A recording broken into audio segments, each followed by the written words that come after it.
Hello everyone. Today we are going to discuss here the next part of the respiration and circulation, that is common disorders of respiratory system. So this particular disorder shows the table. So see here given a table, and this table shows a list of common respiratory disorders and their symptoms, causes and treatments. Okay, so we are see here some disorders are given here, and these disorders are common.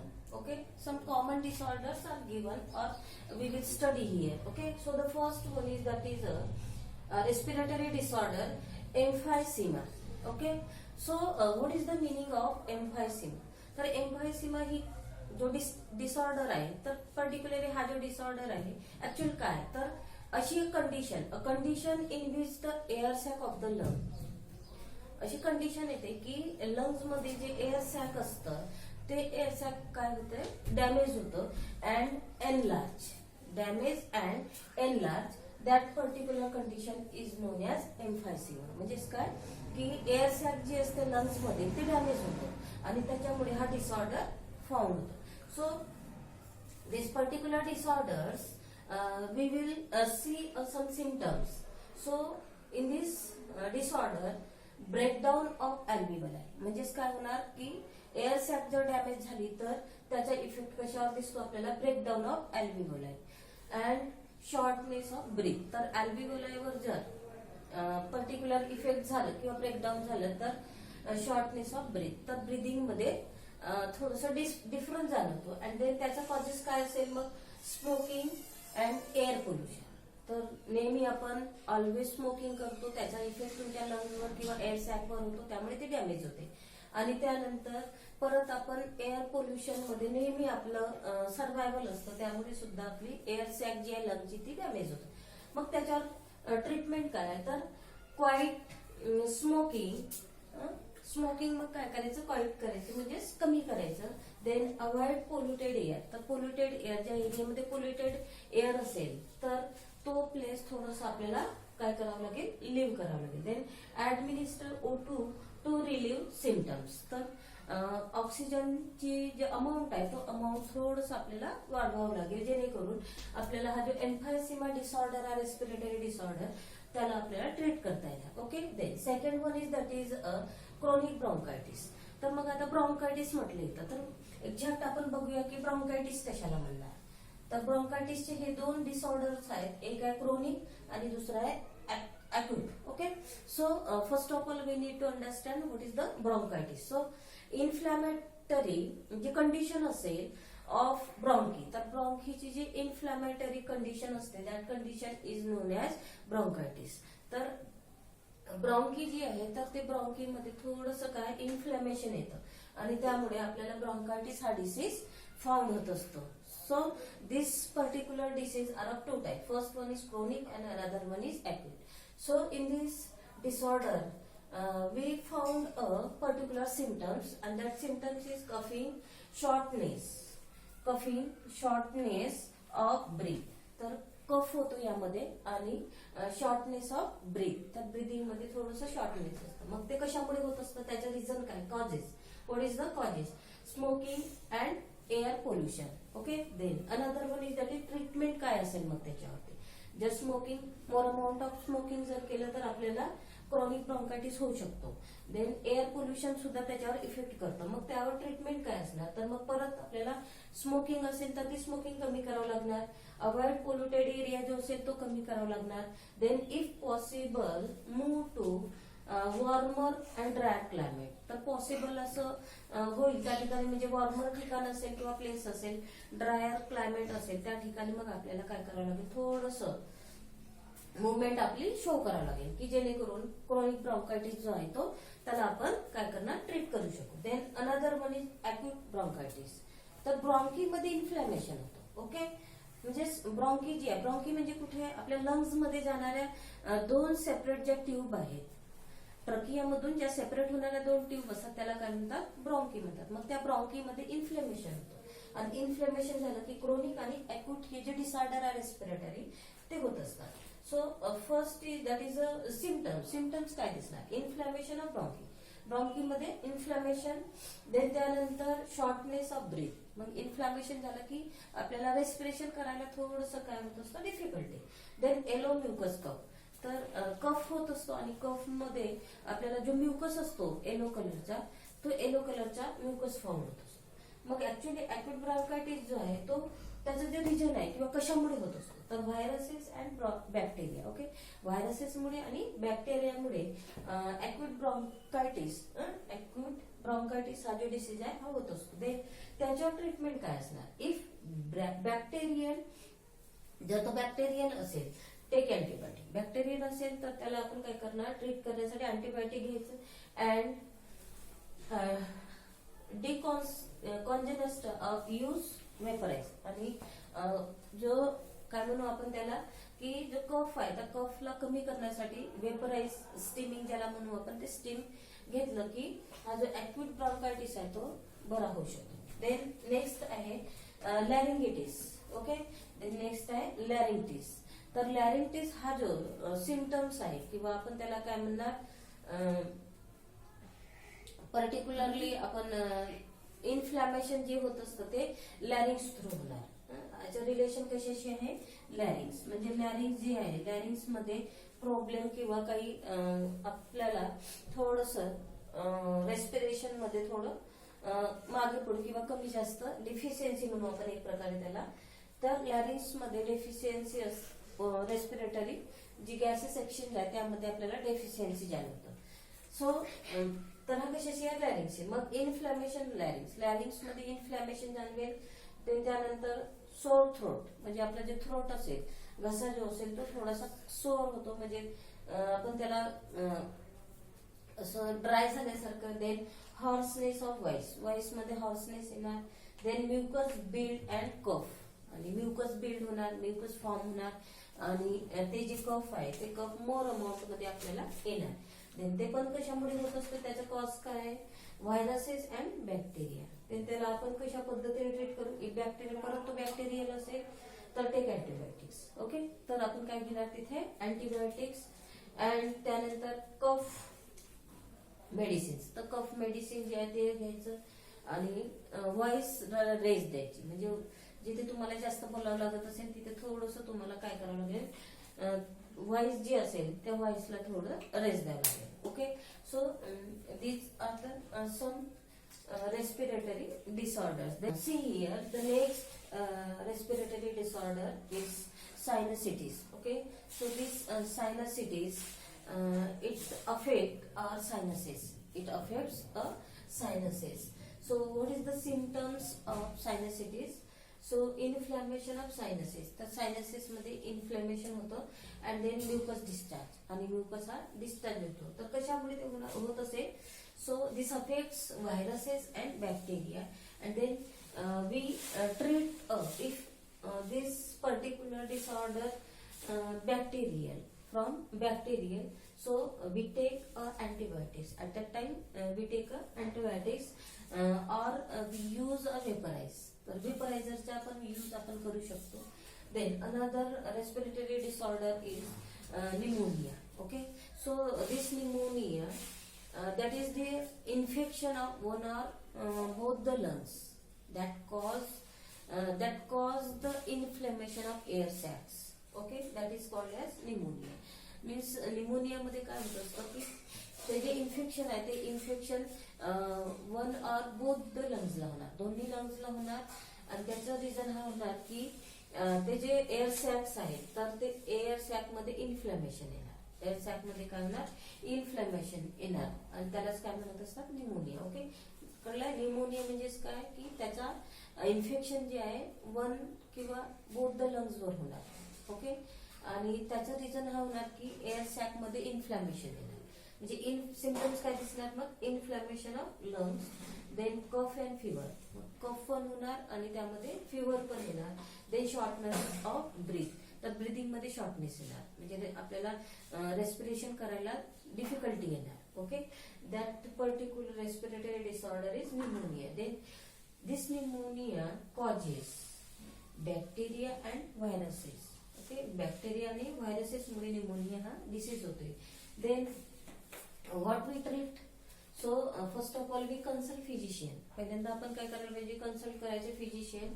After consulting we take antibiotics and cough medicines, also stay warm. तर warm जे असेल त्यामध्ये आपल्याला थोडंसं staying करावं लागणार आणि with consulting physician we take antibiotics as well as cough medicine. After taking these particular medicines, we treat a pneumonial disorder. Okay, then another one is that is asthma. Next respiratory disorder is asthma. So this particular asthma an inflammatory condition of bronchi. Inflammatory condition of bronchi. तर परत bronchi and lungs, तर याचा जे effect होतो तर bronchi आणि lungs वर होतो, म्हणजे त्याचं इन्फ्लॅमेशन होतं bronchi as well as lungs. So what is the symptoms? Mucus build in bronchioles. Mucus build होतो कुठे? ब्रॉन्क्युअल मध्ये. देन डिफिकल्ट इन ब्रिदिंग, आणि त्यामुळे ब्रिदिंग मध्ये किंवा रेस्पिरेशन करायला आपल्याला थोडंसं डिफिकल्टी होत असते. ओके, म्हणजेच म्युकस बिल्ड होतो ब्रॉन्क्युअल मध्ये, आणि ब्रॉन्क्युअल मध्ये जेव्हा म्युकस बिल्ड होतो, ब्रॉन्क्युअल म्हणजे कुठे असणार? ट्रकियामधून जेव्हा सेपरेट होतोय त्याला आपण दोन ट्यूब मध्ये तो सेपरेशन होतो आणि ते सेपरेशन लंग्स मध्ये जातं. तर जे दोन ट्यूब सेपरेट होतात त्याला आपण काय म्हणतो? ब्रॉन्की म्हणतो.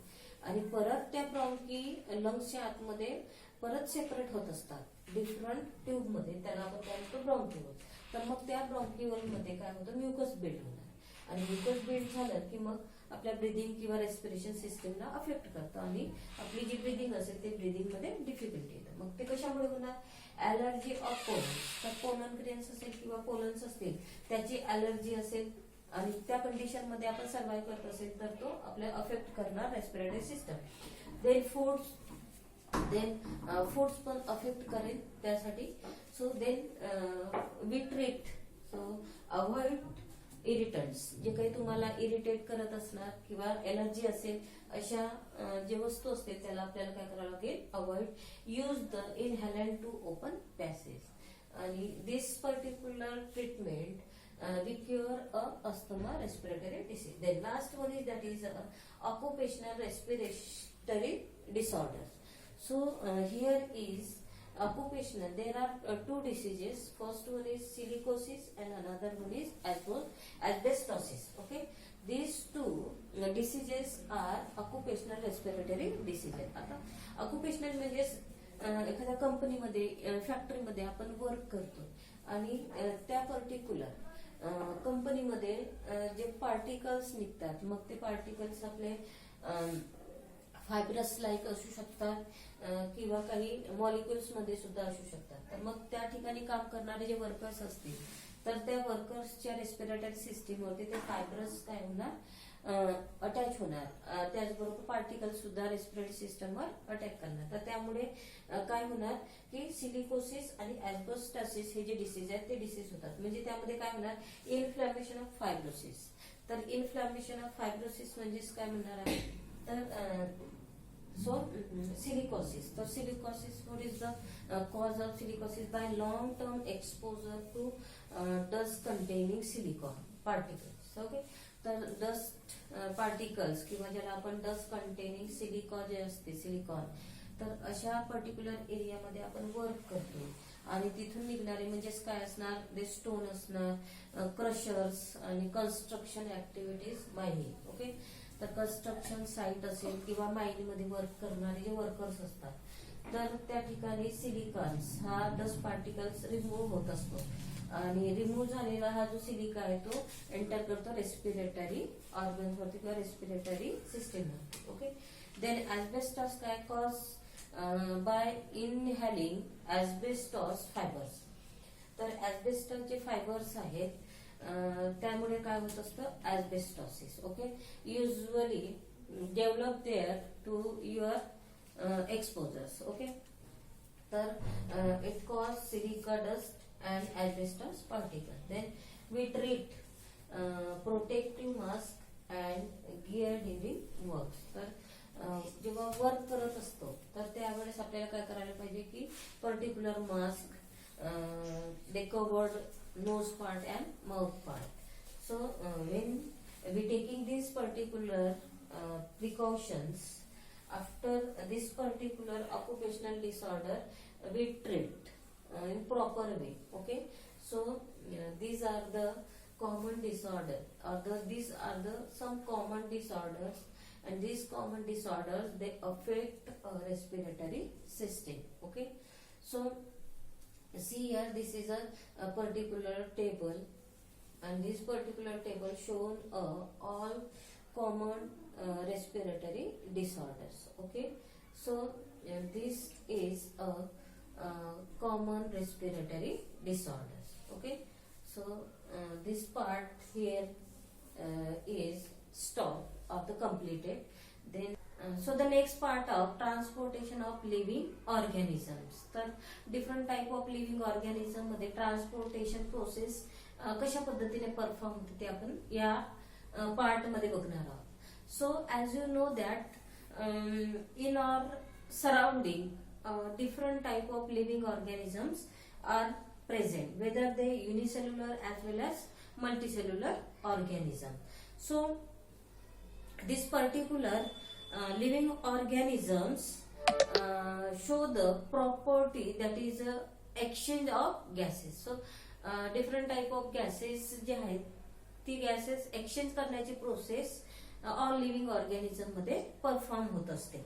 Okay, so this particular gases of exchange are done between the living organism and surrounding आणि लिव्हिंग ऑर्गॅनिझम मध्ये ती जी प्रोसेस आहे ती प्रोसेस परफॉर्म होत असते. म्हणजे एक्सचेंज ऑफ मटेरियल किंवा एक्सचेंज ऑफ जी गॅसेस आहे ते परफॉर्म किंवा एक्सचेंज करण्याची जी प्रोसेस आहे ती process between organism and their surrounding. Okay, surrounding आणि लिव्हिंग ऑर्गॅनिझमच्या बिटवीन मध्ये ती प्रोसेस परफॉर्म होत असते.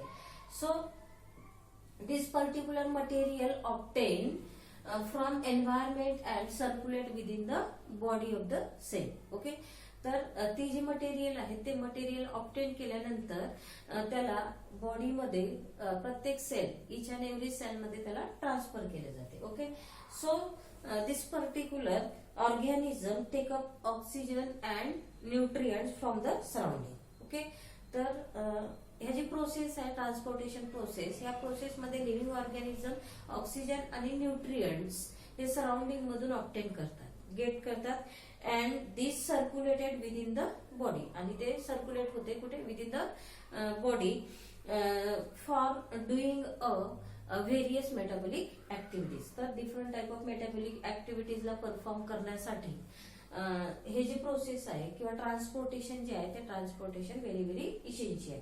मग त्यामध्ये व्हेरियस त्याला आपण काय म्हणणार जनरेटेड व्हेरियस वेस्ट किंवा अनवॉन्टेड मटेरियल जे आहे ते जनरेट केलं जातं within the given out of the surrounding. तर सराउंडिंग मध्ये मग जे वेस्ट मटेरियल आहे ते वेस्ट मटेरियल गिवन आउट केलं जातं. Okay, so this transportation in living organism this occurs by diffusion. आणि ही जी ट्रान्सपिरेशन किंवा transportation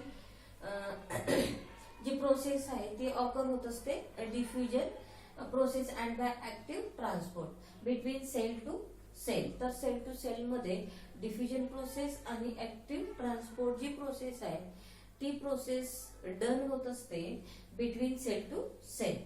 okay, so this process done where the surface area of the body is large. आणि ही जी process आहे transpiration किंवा ट्रान्सलोकेशन किंवा त्याला आपण ट्रान्सपोर्टेशन जी प्रोसेस आहे ती प्रोसेस डन होते कुठे where the surface area of the body is large. बॉडीमध्ये सरफेस एरिया लार्ज असेल त्या ठिकाणी काय होत असते ही जी डिफ्युजन प्रोसेस आणि ऍक्टिव्ह ट्रान्सपोर्ट प्रोसेस परफॉर्म होते. Okay, so this particular this particular process we will discuss here in three types, that is cyclosis, intracellular transport and extracellular transport. तर cyclosis process काय, it is a streaming movement of the cytoplasm. तर सायक्लोसिस process मध्ये जे material आहे ते material movement केली जाते, streaming movement of the cytoplasm. तर सायटोप्लाझम मध्ये ते जे मटेरियल आहे ते काय केले जाणार, ट्रान्सपोर्ट किंवा मूव्ह केले जाणार. Shown by all living organisms. तर जे काही लिव्हिंग ऑर्गॅनिझम्स आहेत, जसं for example paramecium, amoeba, root hair cells of the many plants and WBC जे अॅनिमल. तर यामध्ये जे मुवमेंट आहे, स्ट्रीमिंग मुवमेंट किंवा त्याला आपण म्हणू फ्लुइड मटेरियलचे जे मुवमेंट आहे ते मुवमेंट सायटोप्लाझम मध्ये परफॉर्म केलं जातं इन ऑल लिव्हिंग ऑर्गॅनिझम. तर खाली जे दिलेले हे एक्झाम्पल आहेत, हे ऑर्गॅनिझम मध्ये सायक्लोसिस प्रोसेस परफॉर्म होते. म्हणजे पॅरामिशियम जे आहे, amoeba, root hair cells of many plants. तर मेनी प्लांट्स जे आहेत ज्यांच्यामध्ये रूट हेअर सेल्स जे आहेत ते प्रेझेंट असतात. त्याचबरोबर डब्ल्यूबीसी जे animals. Okay. Then next one is intracellular transport. तर इंट्रासेल्युलर ट्रान्सपोर्ट कसं होतं, ट्रान्सपोर्ट विदिन सेल. तर इंट्रासेल्युलर जे ट्रान्सपोर्टेशन आहे, इंट्रा म्हणजेच की इनसाइड द बॉडी. तर बॉडीच्या इनसाइड पार्ट मध्ये इंट्रासेल्युलर जे ट्रान्सपोर्टेशन आहे डिफरंट टाइप ऑफ मटेरियलचं, ते सेल टू सेल मध्ये काय होत असते, ट्रान्सपोर्ट होते. For example of sponges and coelenterate circulate body cavity. तर यामध्ये एक्झाम्पल जसं स्पॉन्जेस आहेत, त्याचबरोबर सिलेंटेराइट. तर यामध्ये जो फ्लुइड मटेरियल आहे ज्याला सर्क्युलेट केलं जातं बॉडी कॅव्हिटी, त्यांच्या बॉडीमध्ये डिफरंट टाइप ऑफ व्हेन्स किंवा ब्लड व्हेसल्स हे प्रेझेंट नसतात. त्यामुळे त्यांच्या बॉडीमध्ये काय प्रेझेंट असतात, बॉडी कॅव्हिटी. आणि जे सर्क्युलेशन होतं डिफरंट टाइप ऑफ मटेरियलचं, ते circulation within the body cavity मध्ये केलं जातं. That process is known as intracellular transport. Okay. Then flatworm. परत नेक्स्ट एक्झाम्पल आहे फ्लॅटवर्म. This flatworm is done circulation process through the parenchymal tissue. Okay.